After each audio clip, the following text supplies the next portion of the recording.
So if we're consciously designing our destiny, then I have this little pact that I have when I create my day.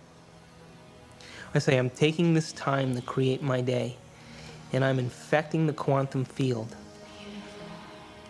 Now, if is in fact the observers watching me the whole time that I'm doing this, and there is a spiritual aspect to myself, then show me a sign today that you paid attention to any one of these things that I created, and bring them in a way that I won't expect.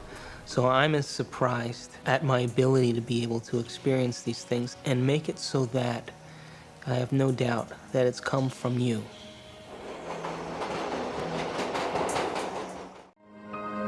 This is my life. This is really my life.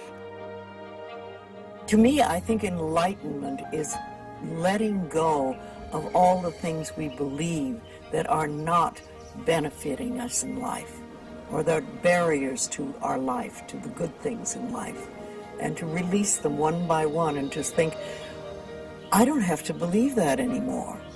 Or do I want to believe that anymore? And making a conscious choice. It feels like what surrender feels like when you've been so attached to an outcome and you finally let go.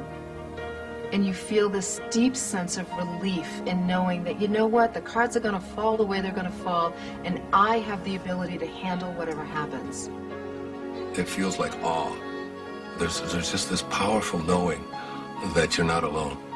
So we can give it a lot of different names, but the key is that we are, I believe, much greater than we've been led to believe in the past. And I think that's where the healing really begins, and us understanding and accepting that power in our lives. You cannot fake your point of attraction, can you? It is what it is.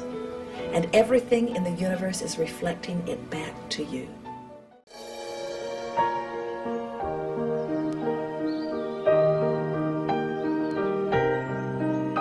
The path of change is a lifelong process. As you go farther along the path, you begin to see one miracle after another. Learning to stay open and accept those miracles is one of the most important stages of your growth.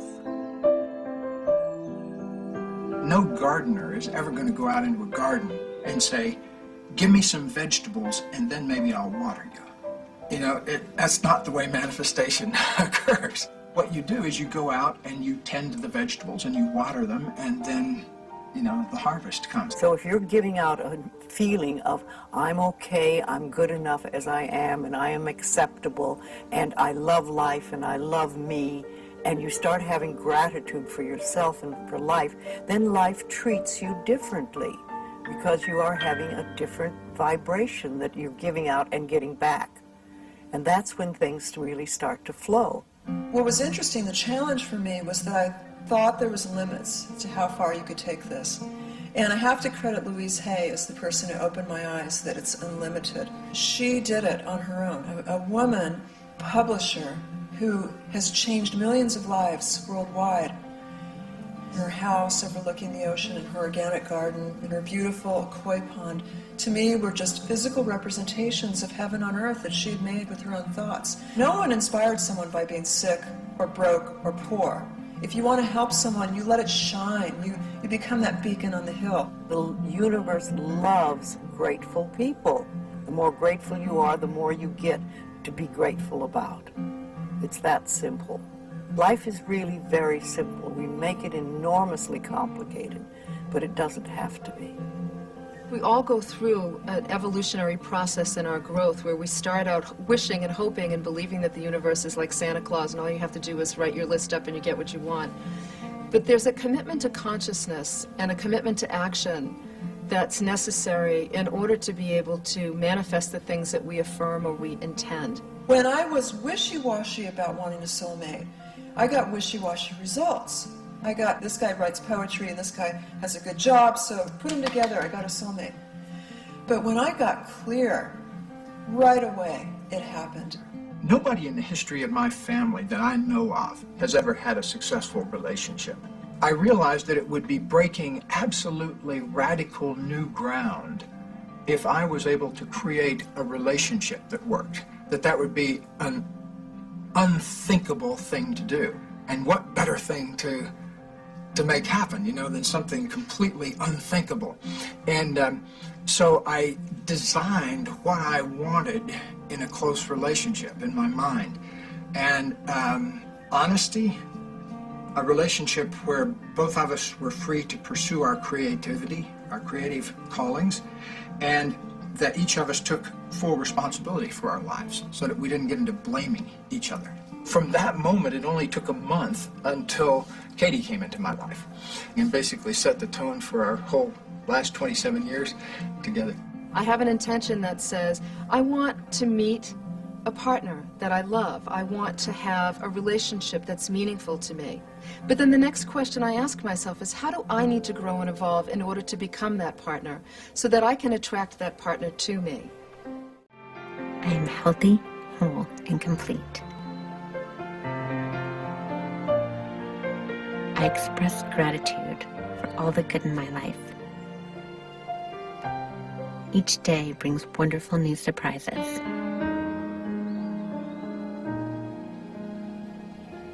Everything that everyone wants, whether it is a material object, a state of being, a relationship, a pile of money, a circumstance, an event, every single thing, without exception, that you have ever wanted or ever will want is because you think you will feel better in the having of it.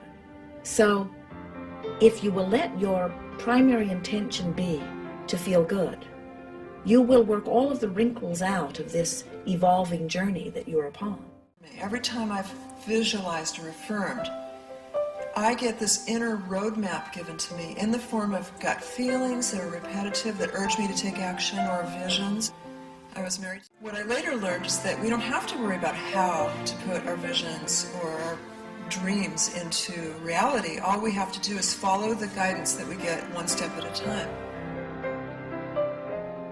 It's very common for us to overwhelm ourselves, to frighten ourselves by thinking about the end result. It's so big. Here I am as somebody who wants to write a book. Oh my God, how am I going to write a bestseller? There are things you need to learn between A and Z that you can't complete Z until you learn them. Overcoming self-doubt, for example, is one of those things. And so that's why you take step B, because maybe you just have a little bit of self-doubt about going to the bookstore to buy that book on writing a book proposal. It's not enough just to ask. It's not enough just to have positive thoughts.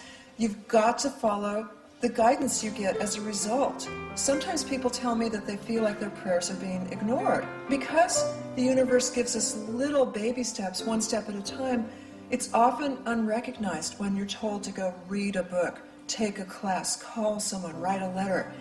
But if we do step A, then we're given the next set of instructions, step B. Then we're given the next set of instructions, step C, and it takes us step by step to where we're going. As your desire is moving and you are moving in the direction of it, you feel the ease of that. It's only when you turn in opposition that you feel the resistance of all of that. I began in my bedroom, literally, in Santa Monica, with my 90-year-old, almost blind and almost deaf mother, who lived with me at that time. She would help me mail the books and things like that. It was a very, very small operation. We were just doing what we could. And we're now in 35 different languages in 30 countries. You know, it's very interesting to me that ever since I put my foot on the spiritual pathway, it is as though I've had nothing to do with my life. Life has taken over and said, you will do this, you will go here, this will happen, this will happen, this will happen. I just do what's in front of me. From the very beginning, we answered the telephone, we opened the mail, and did what was in front of us. And things kept growing and growing and growing. My vision was, how can I help the people? How can I help people? I am willing to change.